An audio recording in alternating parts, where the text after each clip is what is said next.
Thank you very much. Good morning to you and the viewers. Of course, we are in JB Marks local municipality. This is Ward 18. It's one of the 3 wards that we would be seeing community members as of today and tomorrow going to different voting stations to cast their vote during this by-election. We understand that there are 15 voting districts here in the province.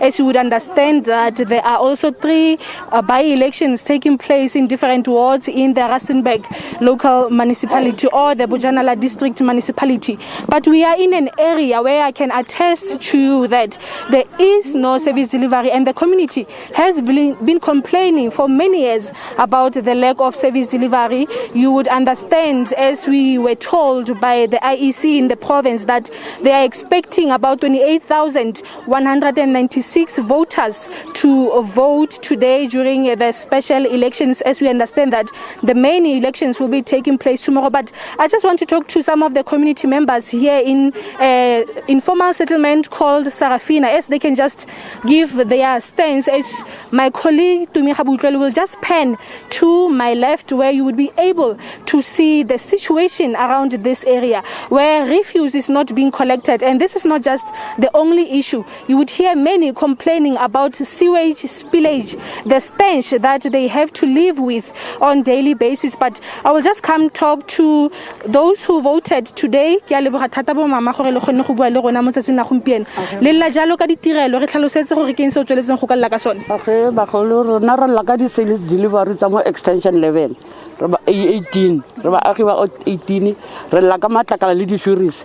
Gona no gona le mokudi o dulang gaufi le naka kwa mme wa teng ha bone ntate wa teng o tsama ka levile ba dula mo gare ga matlakala a sa tlosiweng ke di jar matlakala wa le teng ha go te lefu le teng ke gone a tlosiwa ka ntla ga lefu next domo ha tlosiwa ya re la ka sales delivery extension 18.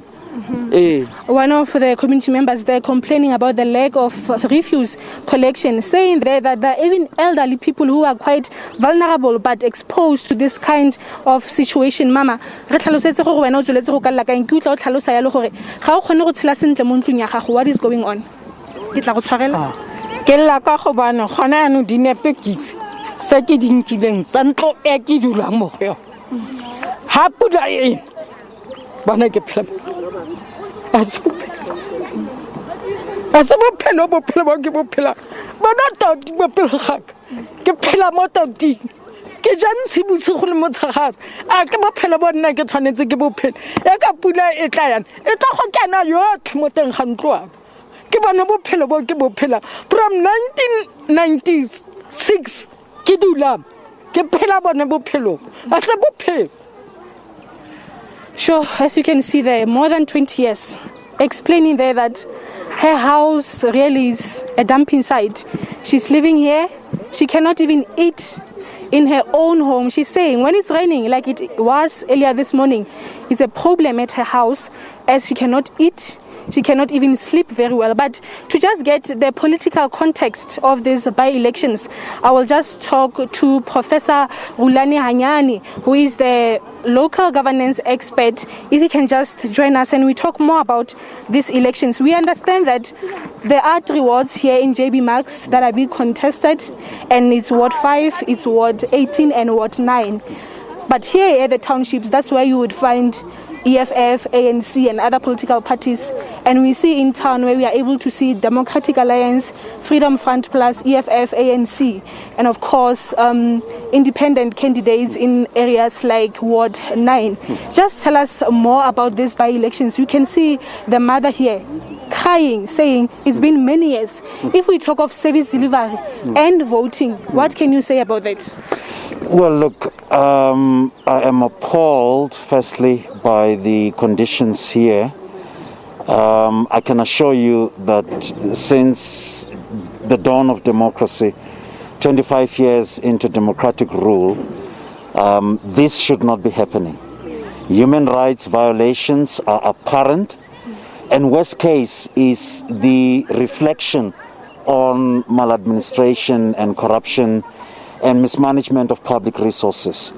One thing is for certain, people want to campaign to become councillors on the bedrock of careerism, less so on the plight of the poor, less so on the plight of those who are disenfranchised, as is the case here. What I'm also observing is the continuation of your old spatial arrangements, which reflect that your African majority are continuously subjected to appalling conditions such as this. And it cannot be that under 25 years of democratic rule, we still experience this kind of situations. Mm-hmm. We saw in 2016 Ventersdorp local municipality and Tlokwe merging. And one would assume at that point that certain areas of communities will be able to get service delivery and so forth. But now, if we talk of the recent activities that have been happening in JB Mark's local municipality, accusations of corruption, we saw 2 weeks ago the mayor being arrested by the Hawks, allegedly for misusing about 5 million rands.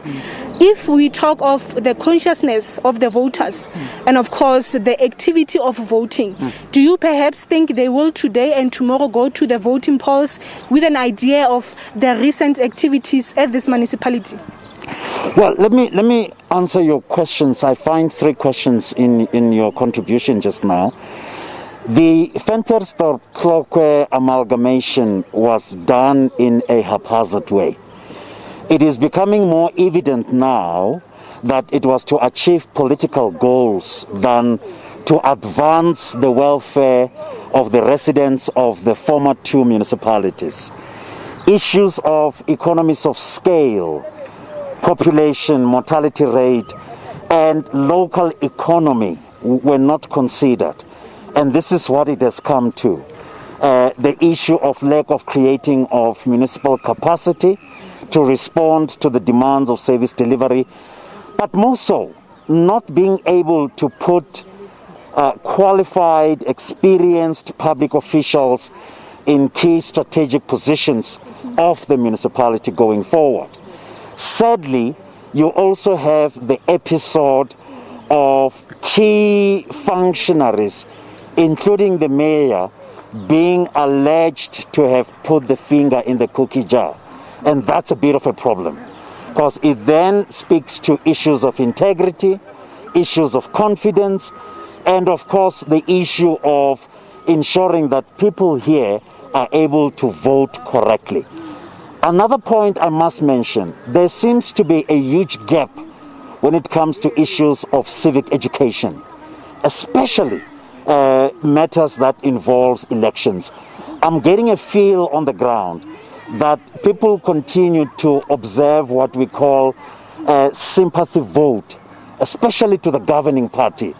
They see this as more of a debt on them to say a vote for the ANC might very well mean a vote for liberation. We have gone past that stage. It is time now to deal with real core issues, issues of governance, issues of safety, and above all, issues of total welfare. Mm-hmm. Last question, Prof. We understand that these by-elections had to be moved to today or to this month perhaps due to COVID-19. It was long supposed to take place. But the tone that it sets for next year's local government election, which tone could you perhaps describe? Well, it will depend on permutations that are there. There is a scare that we might go on the second wave of COVID-19, and it might change a whole lot of things. But what is interesting is that contested terrain continues to see new players coming into the block. Your so-called SA Action coming in, Herman Mashaba's political party, and perhaps other parties. I'd like to see independent candidates coming in to strengthen our democratic participation and involvement, but more so a stronger IEC that will be able to deal with the constitutional decision. Let's not forget that at a national level there must be serious electoral reforms. I'd like to see that positive energy permeating through your local government elections and making sure that democratic space is open for everybody, including ordinary citizens on the ground. Thank you very much, Prof. That was Professor Rulani Hanyani, who is an analyst of local governance. But we are here in Ward 18 of JB Marks, and I can just attest to that the IEC did confirm. Behind me is one of the voting stations. So the IEC did confirm that they will be expecting about 1,853 special votes that will be cast today. And of course, when we talk of home visits, they are expecting to visit about 821 homes so that people can vote. But this is the one of 2 days of these by-elections, and we expect to see as of today and tomorrow what will happen. But as we've been discussing here, this is the state of people of this township, where they are saying there is no service delivery. And quite to our surprise, we saw earlier on graders coming to grade these roads. We saw yesterday high mast lights being fixed, and one tend to ask one question: why now? But at this point, back to you in studio. Right now.